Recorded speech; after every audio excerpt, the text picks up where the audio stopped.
Dirk Niepoort, good afternoon. Thank you for welcoming us to Quinta de Napoles in the Douro Valley for this first I Love Douro interview in collaboration with Grape Discoveries. Thank you. It's a pleasure. Thank you very much. 30 years ago, you surprised everybody by suddenly creating and launching a Niepoort table wine. And this, in a way, defied generations of Niepoort family tradition, making port wine, of course. What drove you to do this? Sounds terrible, doesn't it? Table wine. But, well, it's just to confirm that it's not port. Yes. Sure. Douro is an incredible wine area. It's huge, 45,000 hectares, north-facing, south-facing, 85 different varieties. And so I didn't know exactly what was expecting me, but when I arrived in the Douro, yes, of course, port was what matters. But I was very curious, and I thought, well, I have to experiment. I have to see what can we do. But there was one wine that our German importer gave me one day that he bought in an antique shop in Germany, 1938 liter bottle. It's funny, we have a liter bottle in front of us. A liter bottle, it says Consumo, so like table wine, 1938. And I wanted to open it at a dinner party where one of the guests, an American friend, was his birthday, and he was born in 38. And my father said, no, give him the bottle, this is too old, and this and that. And I said, no, I want to try it. And it was a miracle. It was incredible. It was so good. And I found that we have one bottle left, I think. We had like 5 or 6 bottles, and every single bottle was incredible. I mean, when I gave it blind to some people, they would say, oh, this is Barcavella 78 or something, is it Douro? So there was something about Douro, and it was in perfect condition, and so I tried to find out what the hell is this. And it turns out it was a wine made by a grower. My grandfather bought it for the workers, and he liked it so much that he bottled one pipe. And so making wine was one of those things I had to try. I had to see what is the potential, and well, so 90 was the first wine that my father hated, and 91 was the Dorma. We finally did bottle it and sold it, and since then the wine side has become very important for us in the Douro. So would you say that table wines, or non-fortified wines, to use another expression, are a positive for the Douro? I mean, what has been the impact of these wines? Look, there is 1 or 2 people that seem to think that the wine is destroying or we're stealing the best grapes from making wine instead of porter. I think it's a lot of rubbish. Yes, there are some compromises, but as I said, the wine area is incredible, it's big. And let's not forget one aspect: the best vineyards for port, in my opinion, are absolutely not the best for wine. So we are in the process of learning. We know what is good for port, but it turns out that north-facing vineyards, higher vineyards, are much better for making white wine or red wine, and they're not particularly good for port. So there is a bit of a compromise, but in general, I don't have problems. And at Niepoort, I think, we do 1 or 2 or 3 vineyards that could eventually turn into a great port, but I don't see that to be a problem. So my answer to your question is very simple. We have to stop thinking about saving the port and saying that the port is only for old people and this and that. I think we have to think about Douro and not port. And if we think about Douro, the sky is the limit. Of course, we have port, which is one of the best wines in the world. We could make some of the best white wines in the world. We can make some of the best red wines. And we have another angle which is potentially fantastic, which is the tourism. Yes. And if we do a good job in separating the issues and concentrating on each one, and if someone doesn't want to make any wine and just wants to work with tourism and with port, it's fine. It's no problem. But I think if enough people look at the wine side seriously, it's incredible. When I started, there was maybe 1,000 pipes made of wine, DOC, and now Really? Yeah. and 100,000 of port. I'm simplifying a bit the numbers. And now it's something like 100,000 pipes of port and maybe something like 75,000 pipes of wine. Yes, wow, And what a revolution. Yeah, it is. It is an evolution, which is a revolution, which is very positive for the area. And I think the Douro has a fantastic future because of the wine side, and because we are lucky to have, well, I want to say the best fortified wine in the world. With respect, I have respect for Madeira and Muscatel and so on, but I think it's only positive. You've just described port as the best fortified wine in the world. Would you say that, in a sense, it lacks recognition? It's an underrated wine internationally, in market terms? In a way, yes. When we look at the prices that Burgundy fetch or Bordeaux, it's ridiculous how cheap the port is. If we look at the costs of production, and that's why the tourism is so important. It's very important for people to realize how hard work it is to produce a bottle of wine. It is unfair, but having said that, I think port has a good reputation.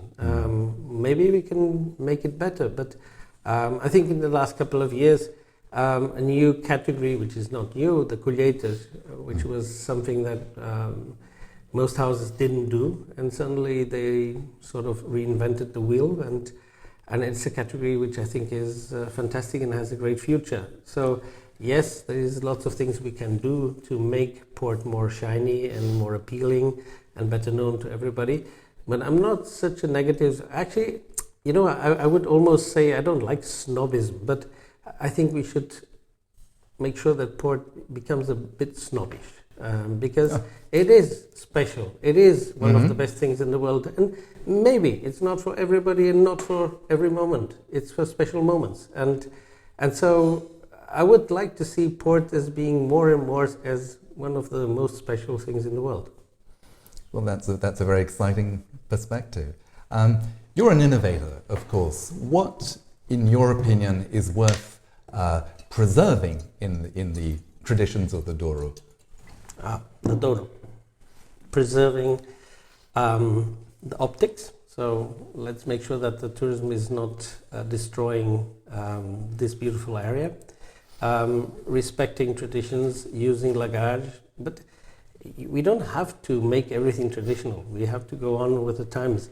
But what I find fascinating is that there's so many things we have to learn about the Douro, and it's not about technology, it's not about machines, it's not nothing. It's just stopping a little bit and respecting the old people and what they did, how they did, why they did it maybe, and learn from them, and suddenly we make much better things. We make a lot more interesting ports, but also wines. So I think it's not. We just have to stop a little bit and learn from the old people before they are gone. Sure. Yeah. Learning from the old people. Would you, still on this theme of the past and the future, could you single out a particular innovation that you feel particularly proud of? That's in our case? Yes. Oh, well, I'm particularly proud of the vintage 2017 because basically what we did was seriously thinking and trying to understand what did my grandfather did, how did the growers work.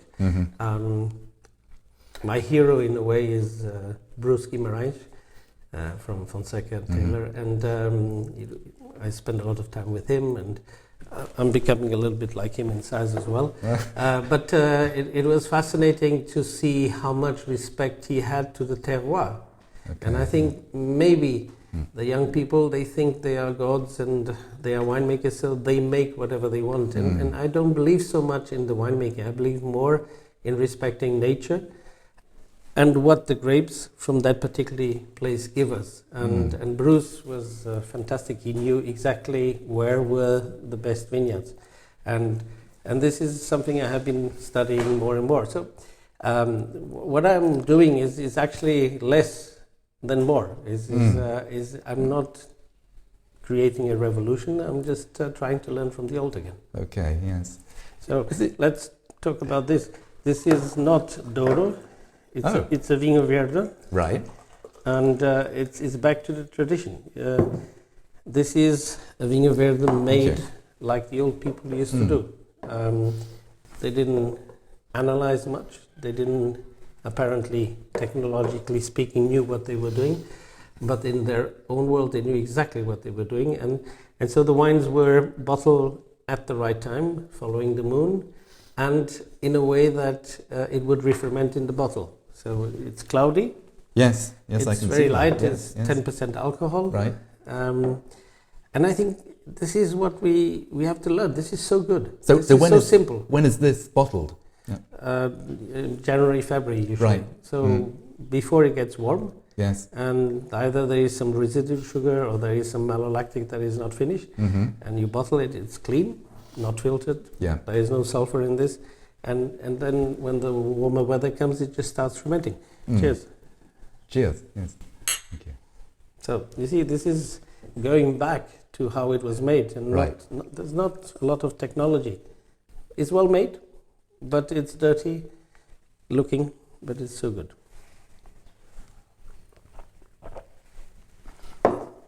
And you drink this more like a beer than a fine wine. It's good. It's very good. It's very good. What do you pick up on it? It's fun to drink. It's a cool wine. And as my father, one day I was making a wine that we call Fabulous, and I was trying to learn from my father, and I said, how were the wines in those restaurants where you used to go? Why did you go to that restaurant? And he would never be really good at describing any of the wines. But I was pestering him all the time, and then one day I was again asking, and he said, look, leave me alone, okay? The wine was good. And I said, yeah, but how was it? And he said one thing, which I think is extraordinary. The more we drank the wine, the better it tastes. And I said, Papi, you are a philosopher, you are incredible. And he said, just leave me alone, okay? I don't know what the hell you're talking about. But it's true, because this was in 2002. So in those days, it's a little bit like now, but it was the beginning then, the wines were becoming darker, heavier, sweeter, woodier. The kind of wine that you don't really want to drink. It's impressive for journalists, it's impressive for blind tastings eventually, but you don't want to drink it. You then spend the time doing like this, but you don't want to drink it. And so when my father said, the more you drank those wines, the better it tasted, I said, this is interesting. And this is what's this all about.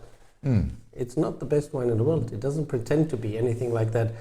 But, with a grilled fish by the beach, on the terrace, whatever. Sounds wonderful. There isn't anything better than this. Yes. But describing wine is very subjective, isn't it? Yeah, but there are people who are incredible at describing it.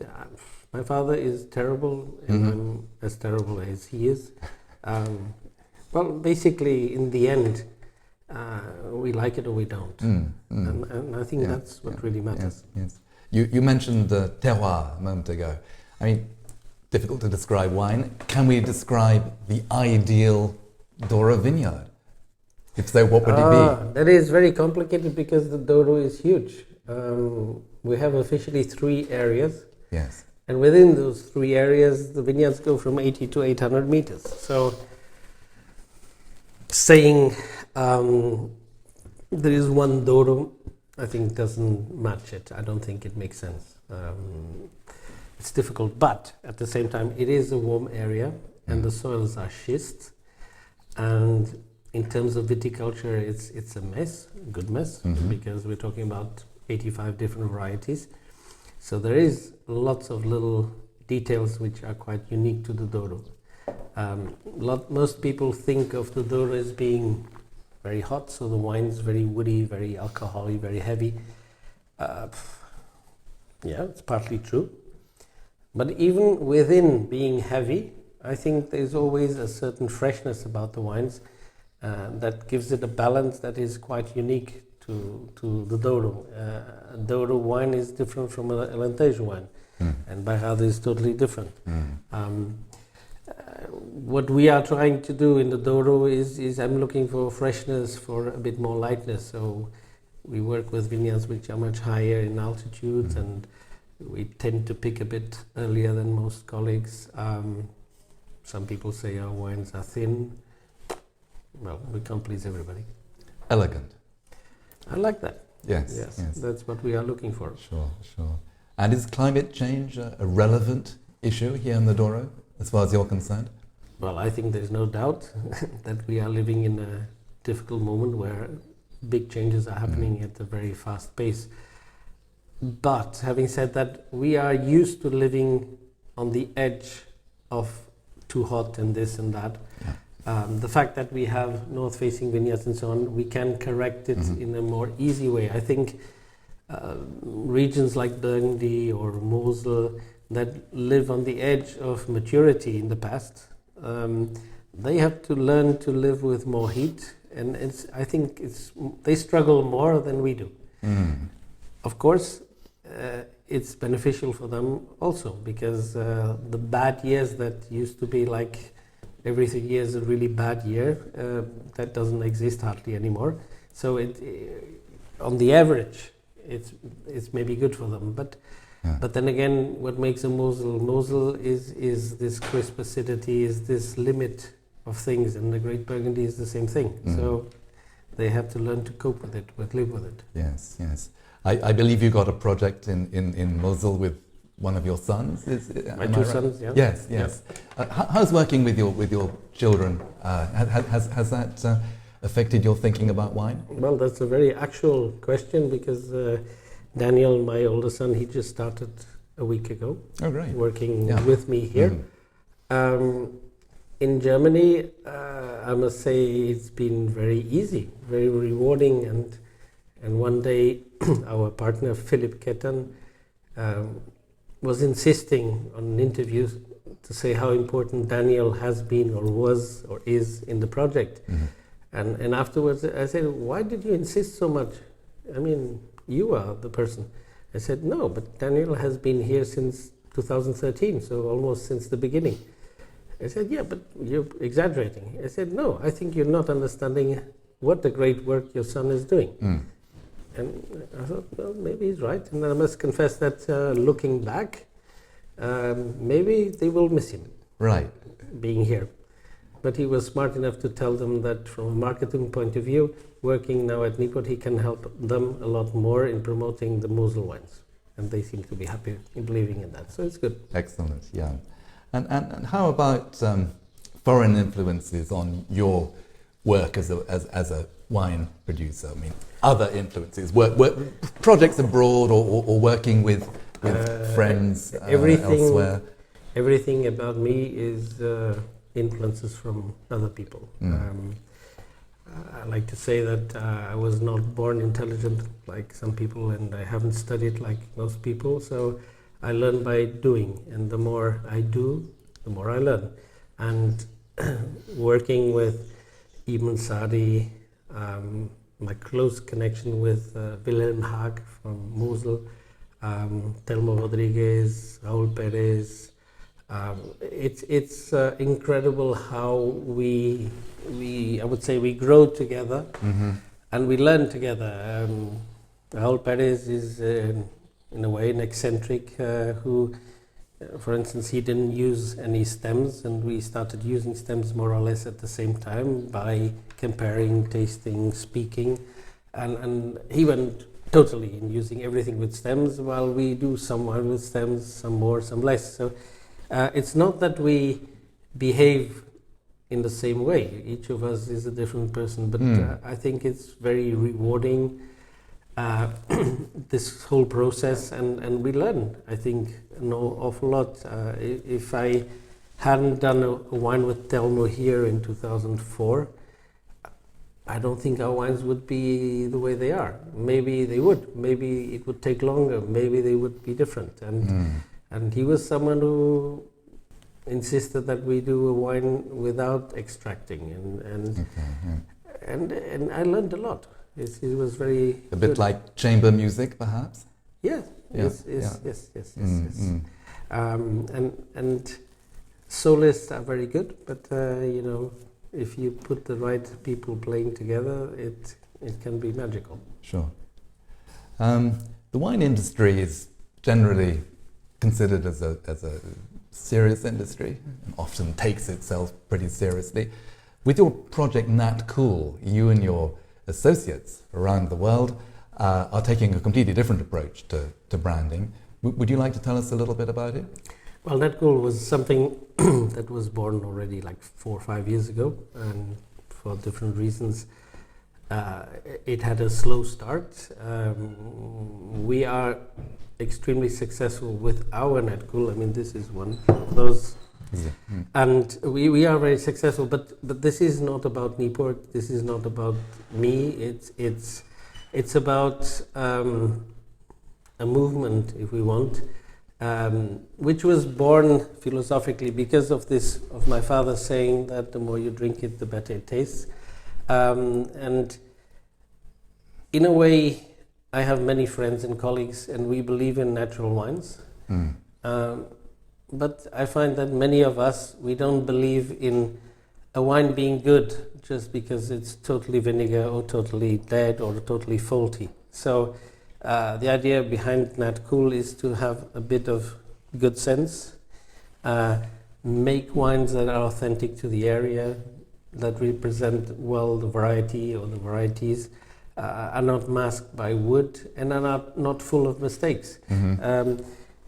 For a modern winemaker, maybe this is a faulty wine because it smells of fermentation. But this is not a faulty wine. It's just a natural wine that is very good. Yeah. And so, well, we just spoke about Daniel, my son, so he's going to take over and run the projects of Nat Cool. Okay, yeah. I believe a lot in this project, and there's many people who are really interested in participate. I just didn't have the time until now to really look after it, but since he is taking over, I think it will start very well now. You and your wife Nina have a tea project, a Japanese green tea project. Yeah. Can you tell me a little bit about that? Well, tea is my other passion. I learned about tea in San Francisco, in Chinatown in '86, and I tasted what maybe turns out that either it was a Fujian Tikuan or maybe a Taiwan Tikuan kind of tea. But anyway, I never forgot that smell again, and I thought it was the right moment to make a distribution of green tea in Europe. So how has it been received? Well, but this is 33 years ago. And at the time I went to China, and it was very closed, it was difficult, it was communistic, and so I gave up the idea. But when you think back, I was right in one point, is that in those days nobody drank green tea in Europe or America, and now everybody knows green tea. How good they drink it or not is another story. And then one day we went to a tea ceremony in Switzerland with Nina, and we were a bit fascinated, and we bought one Camellia sinensis plant, and suddenly I said to Nina, I said, look, Portugal, the coast, the northern coast, is famous for the japoneira, which are camellias. So it's the same family, so maybe we have the right climate. Yeah. We have very acid soils, granite soils. It all makes sense. It's very wet, it rains a lot, maybe. And so we bought that plant. We planted it in the most stupid place to make sure that everything goes wrong, to see if it survives, and it did, and it looked very happy. And so we started planting more and more, and now we have more than a hectare, 14,000 plants. And last year, we made our first tea from ourselves. Oh, good. But what we have been doing is representing Japanese tea, Taiwan tea, and a little bit Chinese tea. Okay. That's the beginning, was bringing tea that we like. Yeah. It's a little bit like with wine. I do what I like, and not what sells. And it's small. It's small, but it's growing very well. And then we had an idea of making. We have an organic oolong from China that we aged in port barrels. And the funny thing about it is that it's extremely successful, and the biggest success is in China, which I think nobody would ever believe that would be possible. Yeah. And Macau is very important for us. So we're actually talking about some tons of tea, which is a lot, and it's a lot of hard work because we take the port out of a barrel, then we open the top, and we put the tea in. But then you have to make sure that it's really well blended. Yeah. And then we keep it 6 months, and every month you have to take it out and put it back again so that you don't have problems with moisture or whatever. And we built a house, a little cellar like this, to make sure that the humidity control is perfect, because for growing tea plants, Porto is fantastic. For drying tea, it's terrible because it's far too humid. That's pretty bad for drying clothes as well. Everything, yes. Yeah. But we like it very much, and it's going very well. Yeah. Good. So what's next on the drawing board? Is there a particular project that you would like to tell us about?